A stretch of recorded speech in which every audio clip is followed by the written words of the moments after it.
So here I am, at a waffle cafe at 3:30 p.m. The females 2 tables behind me are once again complaining about their employer, 3 girls in front of me are trying to stuff themselves with toast, and the waitress, Hardy, has just refilled my drink. Then a shadow fell over me. Well, Max? My voice was filled with sarcasm. I was wondering when you'd show up. Max was Maxwell Carnes, my former father-in-law. Chris? Could we talk? Damn. I'd known this man for over 7 years, and for the first time, he seemed pleasant to me because I saw someone different, a person who wasn't super confident and always in control that I had to hear and see this. Sit down, Max. You're scaring the kids. And he sat down across from me. The girls glanced at us in surprise. You see, Max had always been a powerful man, in both body and mind. He owns the largest warehouse in the area and the only real freight company within 100 miles around. When the local economy started to decline about 15 years ago, Max managed to stay afloat, and many people owe him their livelihoods, their homes, and, damn it, their lives. Also, keep in mind the fact that he's 6'6", still looks like he works in the big house, and is the kind of person people don't mess with. Max sat across from me in a private booth. Damn, he looked like hell. Unshaven with dark circles under his eyes.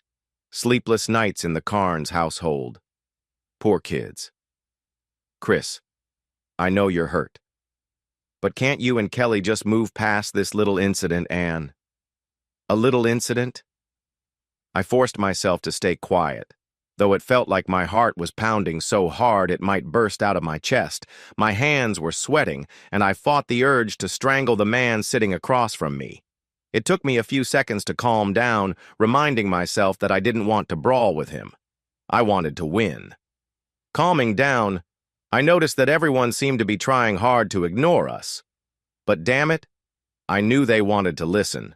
They were craving the dirt. Well, why not give it to them?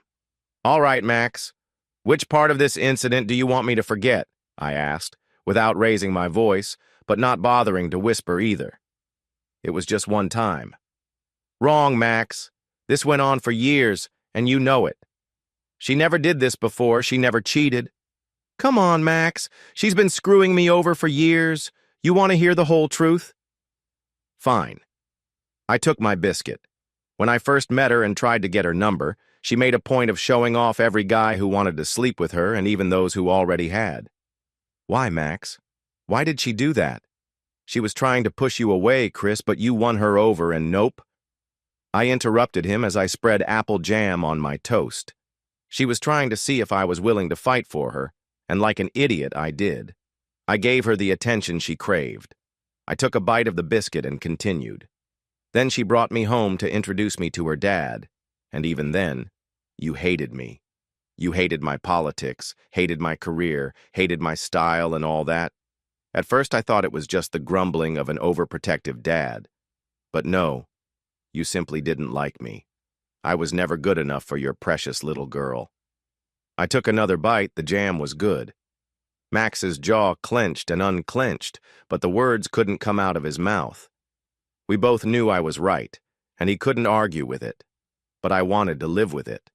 I needed to prove to you that I was a good guy, but I couldn't manage it. Don't argue with Dad, just accept what he says. Don't say or do anything. Oh, we had a few royal battles over that. And after all that, I would just sit there and let you insult me. Tell me, was there ever a time I humiliated you in front of all your friends, sitting there, arguing with you about everything and winning? No, you can't remember anything like that. Damn it, I didn't care. I just wanted us to stay together. Are you interested in what she tried to do?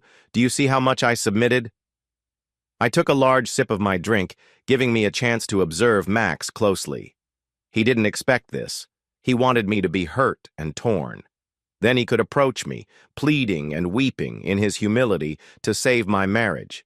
Yes, just like that. Do you know what happened then?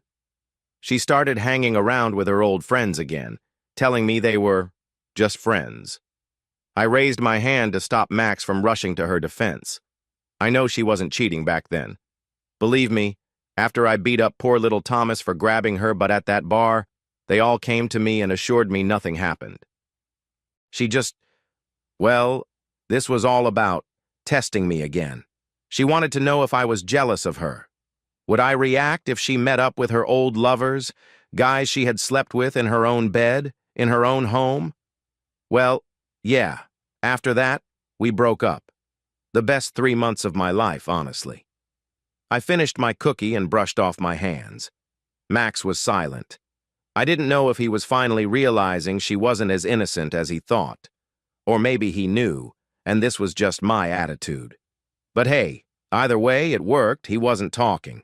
Well, my stupid self let her convince me to come back. That was around the time she stopped coming home so late. She did it to spend more time with me, and everything was good. Really good. Then I messed up by proposing to her.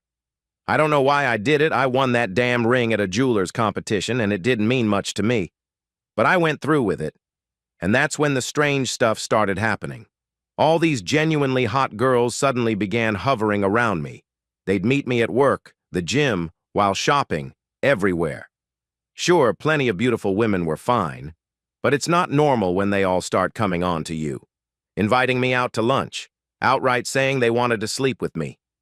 Hell, even Leanne started acting that way. One time, she even locked us in a supply closet and unzipped her dress. She claimed she was naked underneath. I fought every instinct God gave me not to look at her. I told each of them that I was engaged and everything, but nothing seemed to work. So you can imagine my surprise during the wedding preparations when I saw those same women again. They were her friends, relatives, acquaintances from high school. Oh, Leanne even told me she was sorry, but they just had to make sure I wasn't some jerk who'd cheat on poor little Kelly. So, do you think I passed the test? Then, on the wedding day, I had another test when you made me sign that prenuptial agreement. If I ever cheated on your Kelly, I'd get nothing. Notice, though, there was no mention of what would happen if she cheated on me. I asked you what would happen if she did, if I could be free and understood. That was a bit of foreshadowing, wasn't it, Max? Oh, and you had your lawyer at a clause.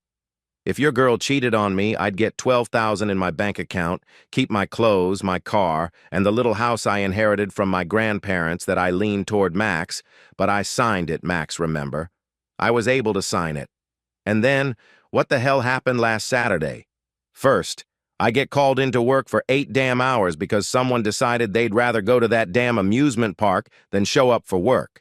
It made my day hell, but that was just the beginning. Right, Max? Then I come home after work. I can't park my car in the driveway, I'm forced to park on the street. Why? Because someone took my spot. I thought a lot about that. Well, yeah, but not like this. I figured one of the damn neighbors parked there, and Kelly just never told them to move. So I come inside and see Kelly's car in the driveway, but where was Kelly herself? Kelly, I called out. I'm home, in the bedroom. Like a lamb, I went up there to ask about the car, but I wasn't prepared for what I saw when I entered the room. Kelly and this guy together in bed, in our bed, in my bed. They were having sex in our house. I was stunned for a moment, then I yelled, "What is going on?" Stupid, right? I mean, my wife was cheating on me. But at that moment, I wasn't thinking straight. Oh, darling, I love you, but I need more than what you're giving me. Don't worry, I'll still sleep with you. This is just sex. It has nothing to do with you. She, damn it, she actually said that. So, this bastard is fine, taking my wife, and she starts moaning there and all that, while my blood is boiling. But she went even further. Darling, could you bring us something to drink, please? That snapped me out of my shock, I'll tell you. You want me to bring drinks for the two of you? She was so sweet with her cuckold, smiling as she ordered me, "Yes, do it. Get something from your stash of beer. Damn it, you piece of trash." "If you want a drink, you can get it yourself," I spat, "but you'll bring it yourself." She groaned in annoyance. "Now don't talk like that." "Shut up, idiot. You wanted this and you'll get it, but not from me. And no lies, wasn't that what we agreed on before the wedding?" the little bastard chimed in. Come on, man, don't rock the boat. You'll get her 4 or 5 nights a week, and hey, you get to live in this big house with that nice piece, so just take it. Say that to me one more time, and you'll be eating through a straw for the rest of your life. I had never seen a man deflate like that before. Not only but as a man. I think he was about to wet the bed. Screw you, you piece of trash. Keep this damned house. I'm out of here, I shouted. And who did I bump into in the hallway? Mike, your damn son. Quite a twisted family you've got, huh? Your daughter with that bastard in my marital bed, and Mike wandering around the house. Mike was all set to help his sister. Slow down, Chris. This isn't what you think. Get lost. What the hell are you doing here? No, forget it, I'm out. Get out of my way. I tried to walk past him, but he grabbed my arm. Now you know I don't like Mike. So, when he grabbed me, well, you know, does he feel better now? One hit? That's all it took? I swear I meant to try breaking his jaw, but I struck his throat instead. Man, if you ever get punched in the throat, you're out cold. Then I headed to my room, grabbed my camping backpack. I needed that gear and headed to the door. Mike's feeling better now, Chris. Well, the doctors say that. Great. But honestly, who cares? I played with my toast before continuing. Now, where was I? Oh, right. Kelly ran out of the house as I was leaving, her little robe flapping, shouting into the storm. But hey, she made her bed. Where did I go? Well, that turned out to be easy. I still had my old house, and I'd recently finished renovating it. I hadn't rented it out yet, so it was the perfect place for me to stay. On Sunday, I drove back to the house to pick up my things. No one was there. Maybe they'd all gone to church, I don't know. So I grabbed my clothes and whatever else I'd need, then headed to the Salvation Army to at least get a bed. The floor was just too hard. I heard laughter around me as I took a sip of dew. And who was waiting for me when I got back? Your precious little daughter. Well, the bed could stay in the truck, as far as I cared at that point. I parked the truck and headed to the door to go inside. Chris! Chris! She shouted. She ran from her car toward me as fast as she could. Stop! Please, we need to talk. I have to explain everything. Well, that's all I heard because by then I'd gone inside. She knocked on the door, banged, rang the bell, and all that. But I wasn't going to talk to that cheater what was there to explain. She slept with another guy in my bed. End of story. So what did I do? Open the door and yell at her? No. Maybe I called the police? No. Slipped out the back door? No. I put on my headphones and started reading a magazine. Eventually, the cops came and ordered her to leave. It took them a while to get me to open the door, but after I noticed the light from their car, I was forced to do it. Nothing special. My house in my name. I can be there if I want. So they sent her away. If it had been anyone else, they would have been in jail, but she's your little girl. Max nervously thanked Hardy when she set a cup of coffee in front of him. He wasn't used to this. He usually controlled everything. He always ran the show. But this time I was in charge and wouldn't let go of the reins. Well, on Monday, I withdrew my $12,000 from the bank account. I also canceled all our joint credit cards, not that I ever used them, and cleaned up. I also went to SNK and had an interview. They were looking for expansion opportunities and tried to persuade me for a while, but I didn't budge because Kelly thought it was too big a risk. Damn! When I went to them on my own, they made me a good offer. I accepted it. Then I went to work, walked into the boss's office and said, "Tom, I'm sorry to say this, but I'm leaving." "Why?" "I thought you liked it here," the man said, genuinely concerned. "Actually, I hate it. You're a good boss, man, but I didn't go to college to be a clerk. Look, I hate to leave you in a difficult position, but I recently caught my wife with another man, and I need to leave." Damn, is it Kelly? Well, I don't want to let you go. "Is there any chance I can talk you out of this?" he asked. "Sorry, Tom. There's nothing you can do. Thank you for everything." So I walked out of the office, but I saw his sly secretary talking so innocently on the phone. You know that witch was telling someone what she accidentally overheard. Then I went to see Mrs. Hines. A good shark, right? Yeah, I know she has an assistant helping me with the divorce, but another person was waiting for me, hoping that Kelly wouldn't get the papers at work on Tuesday. Well, they kept trying to convince me to talk to her all day yesterday after the papers were served, and all day today, but I just walked away. I think your guys were keeping an eye on me and saw my car. Did you think you could fix this between Kelly and me? So, Max, what was that little incident? She was sleeping with another man in our marital bed? Let's see, Max. Why did she cheat? Look, I had a choice at first. I could have left them in my bed. Well, she would have liked that. A higher sexual drive would have been satisfied. Oh, I wanted to sleep with everyone.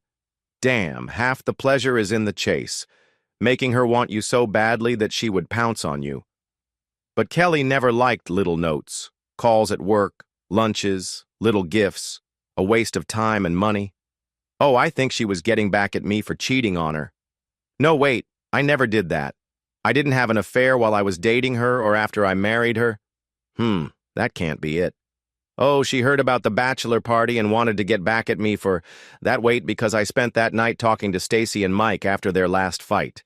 Now, why did she cheat? And how did she plan to fix everything? I tried to give her everything she needed emotionally and physically. What if it was another test? To see if I was in love with her or if I just wanted the money she had. The money you spent to keep her edible flower shop running. Oh, I like this. What if she wanted me to find them, get angry, and beat up the guy or run away? Well, that explains Mike's appearance. He was there to stop me from killing that guy or to prevent me from running away so she could tell me how happy she is with me now, that she knows I really love her. Because if I were there for the money, I would be okay with her having fun. But here's the thing. I walked away. I didn't play that game, Max. For years, I tried to put up with your damn family and your tests. But what did I get? Trust. Love. Respect. No, I came home to see her sleeping with another man so I could prove myself again. Max finally composed himself. Isn't there anything that could save your marriage? I know Kelly genuinely loves you. He almost pleaded. She loves me, Max. I'm tired, man, really. I heard someone open the door of the Waffle Cafe. I don't know what you did, Max, to raise your daughter like that, but I can't live with it anymore. And she will never change. She needs someone who can constantly show her their need for her. And I don't have that anymore. She tested me one last time. I loved her, Max, but she killed that. I hope you're all happy now. I stood up. Max didn't move. As I put on my jacket, I saw Kelly standing at the counter. She must have heard my last remark. She was probably the last one to enter. She stood there as our eyes met. I saw tears in her eyes, a tremor in her chin, but I felt nothing. I pulled out a 20, placed it on the table, and walked into the night.